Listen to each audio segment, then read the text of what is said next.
Salut à toi. Alors, format un peu particulier puisqu'aujourd'hui, je vais pas te parler d'un manga mais plutôt d'un mangaka. Et pas n'importe lequel, hein. Matsumoto. Non, pas Izumi, ni Jiro. Non, pas Koji non plus, ni même Masahiko, ou encore Takaharu.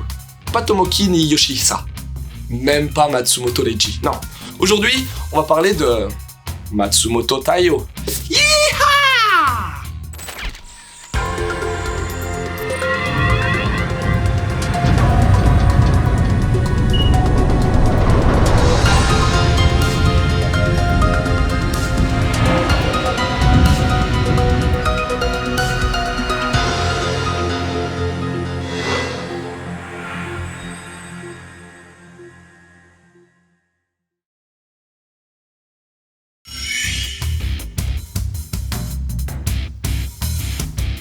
Matsumoto Taiyo fait durer le haut à la fin, ok?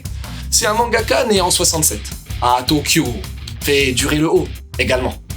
Lui, il a eu une enfance particulière, car déjà, son rêve, c'était pas de devenir mangaka comme beaucoup de gosses de son âge. Lui, il trouvait ça un peu has-been. Un peu comme l'expression has-been d'ailleurs. Non, lui, ce qu'il voulait, c'était être joueur de foot. Et ouais, ça plaît plus aux nanas que mangaka, il paraît. Mais sa grosse particularité, c'était que ses parents ont très vite divorcé. C'est assez rare au Japon. Encore plus à cette époque. Et que sa mère, eh bien, elle l'a envoyé dans une espèce de pensionnat quand il était gamin. Ensuite, voyant que c'était mort pour une carrière pro de footeux, à 18 piges, il s'est rapproché du club de manga de son cousin, Inoue Santa.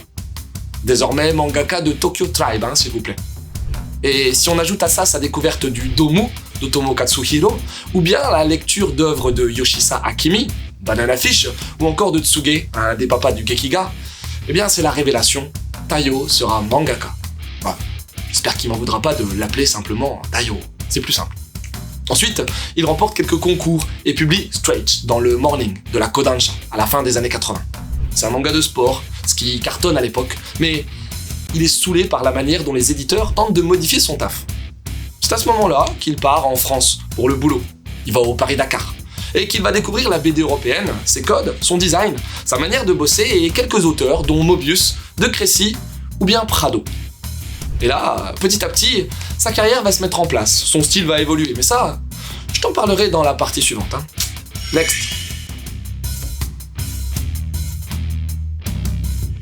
Bon, maintenant qu'on en sait un peu plus sur les origines de Matsumoto Taiyo, regardons un peu certains de ses mangas sortis en France. Déjà, manque de bol, mais son premier titre, Straight, est pas sorti chez nous pour le moment. Sinon, t'as Zero, un de ses premiers titres qui est dispo. Ça parle de boxe, mais comme d'habitude avec Matsumoto, t'as une originalité, puisque là, on va suivre un boxeur plutôt salaud en fin de carrière. Sinon, dans ses premiers titres, t'as aussi Le rêve de mon père, un manga sur le baseball qui traitera principalement de la relation père-fils, assez fun et plutôt accessible. Et puis, il y a le fameux Printemps bleu. Ouais, je dis fameux car on a eu un film live de ce one-shot composé de 7 petites nouvelles sur des jeunes plutôt paumés et très à la marge, comme c'est souvent le cas d'ailleurs dans les histoires de Matsumoto Taiyo. Et puis ensuite vient sans doute son œuvre la plus connue, Tekkon Kinkurito, Amer Béton. Le premier manga du maître édité en France, qu'il a révélé chez nous à la fin des années 90. De plus, il y a eu un excellent film d'animation sur Amer Béton du studio 4 Degrés C. Encore une fois, des persos atypiques, mais également la mise en avant d'une thématique très présente chez le mangaka, la jeunesse. Un poil désabusé et pas mal violente.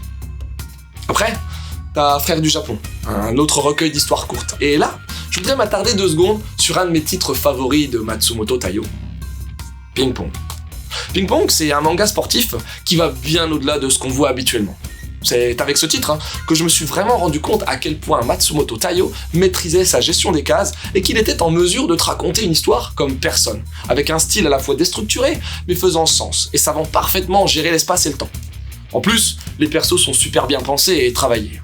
Un manga incontournable à mon sens. Il a aussi pondu Number 5, un bel hommage à Cyborg 009, un gros classique du manga d'Ishinomori Shotaro. C'est un titre SF où Matsumoto avouera avoir réorienté son récit par rapport aux attentats du 11 septembre 2001 et à la manière dont il a pu voir la notion toute subjective de paix par rapport au bien et au mal. Techniquement, tu sens qu'il a voulu tenter un design à la Mobius. Après, t'as Gogo Monster, un titre super personnel parlant d'un autre thème cher à l'auteur, l'amitié, avec un gros délire sur la frontière entre réalité et folie.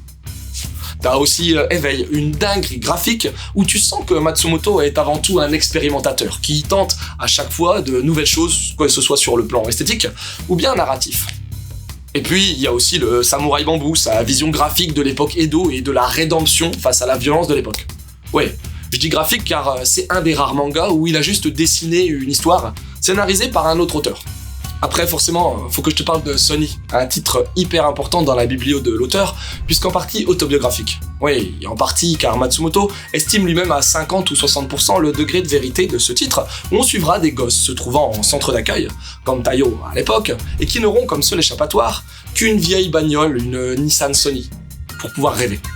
Ensuite, Matsumoto a beaucoup bossé en partenariat, genre sur les chats du Louvre, pour faire la promo du musée, et bien entendu sur Inuho, la tuerie visuelle de Yuasa Masaaki, adaptant le roman Le Roi Chien, et pour lequel Tayo a été chargé d'élaborer le chara-design.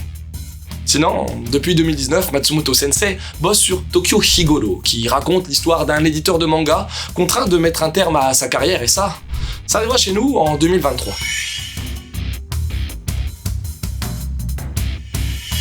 Bon, t'as pu t'en rendre compte, Matsumoto Tayo, c'est pas un kéké.